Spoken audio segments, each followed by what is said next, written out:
আচ্ছা, এই যে আজকে আমার স্পেশাল কাস্টমার। স্পেশাল বলার কারণ একটাই। আচ্ছা, তোমার বাড়ি কোথায়?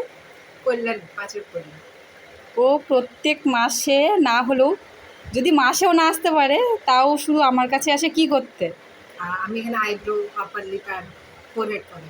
শুধু এইটুকুনি করতে অত দূর থেকে এসে পোষায় তোমার? আমি এইটাই ভাবি। না, আমি আসলে বাইরে করাই না, কারণ সবাই সব মানে ঠিক মতন করে দেয় না। অনেকে আমি মোটা রাখতে চাই, তো অনেকে মোটা রাখতে পারে না। তো শুনি কি ভালো মতন মোটা রাখে, তাই এখানে এসেছি। তাহলে আমার কাছে এসে মোটা করে দেবো কিন্তু। আমি আইব্রোটাকে একটু মোটা আর মানে ক্লিন রাখতে চাই, যেটা কিনা আমি পাতলা আইব্রো পছন্দ করি না। হ্যাঁ, তো অনেকেই পছন্দ করে না। মোটাটা থাকলে কি ন্যাচারাল লাগে, হ্যাঁ, আর একদম পাতলাটা করলে মনে হয় যে না ও করেছে, সেটা বোঝা যায়। হ্যাঁ। আর সত্যি ও ও মানে সত্যি করে না কোনো জায়গায়। আমি শুধু এটাই বলছিলাম আজকে যে এটা আমার মনে হচ্ছে যেন একদম পার্মানেন্ট কাস্টমার হয়ে গেছে। আর মনে লাগে এইসব জিনিস, এত দূর থেকে শুধু আইব্রো করার জন্য আসে এতটা দূর। Thank you, thank you.